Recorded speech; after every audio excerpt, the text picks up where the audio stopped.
What about you? Tuesday morning, 2018, back at work after that week off between Christmas and New Year's Eve. Nobody knows who they are or what's happening. Back at work today. Got a spin up to Knocknagoney during the holidays. It was New Year's Eve. Did a spin up, and for those that are watching this, here's a top tip, some insider information. Don't tell anybody. It's going to be wet and wet. I had it been dry for a few days, and we were riding about, and it was just the spray of mud, so you've been warned. It's going to be a bit like Orangefield sort of mud there. It's just the surface mud, surface water. It's just going to be light spray. It will cut up because of the corners and stuff. It won't be heavy, gloopy, because the whole park is in a valley. Obviously the water's running down to the bottom of the path, so we're trying to avoid it. So we're either going to be going up, down, or across. There's no flat. It's going to be heavy going. The course itself looks like something like this. So we are optimising the park as much as we can. You're going to be able to stand in one place and see this a quarter bit. There's a bridge that goes up right over and under again. Large off-camber sections, bit of running. Car parking is going to be a bit of an issue, so all I can advise is get there early so you don't be disappointed. Entries at the minute at, let me double check here, we're sitting at 65. Entry closes tomorrow. We're trying to get that prolonged on to Friday as we aren't able to accept entries on the day.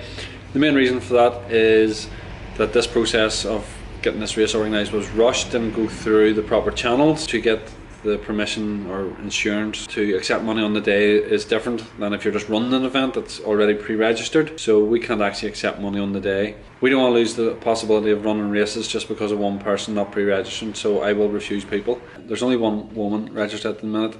B race is sort of half full. A race sort of half full as well, what I sort of expected, and this is because in my opinion that the season is too long. Like, yes, I run the first race in August, September time, but I have no problem coinciding that with the first weekend of the Ulster races. So you have that first race and it sells out in minutes, which is crazy, and then you have the likes of the champs next week. Nobody's raced for weeks and there's just this lull. Nobody is interested in racing. There is a demand for it. If there was a race at New Year's Eve, there would have been a good crowd at it. If there was a race this weekend, there would have been a good crowd at it. Cyclocross is a wet, cold, muddy sport. That is all part of it. Yes, the fair weather cyclists do come out and they do dip off, but it is the way the calendar is structured and it needs addressed, in my opinion.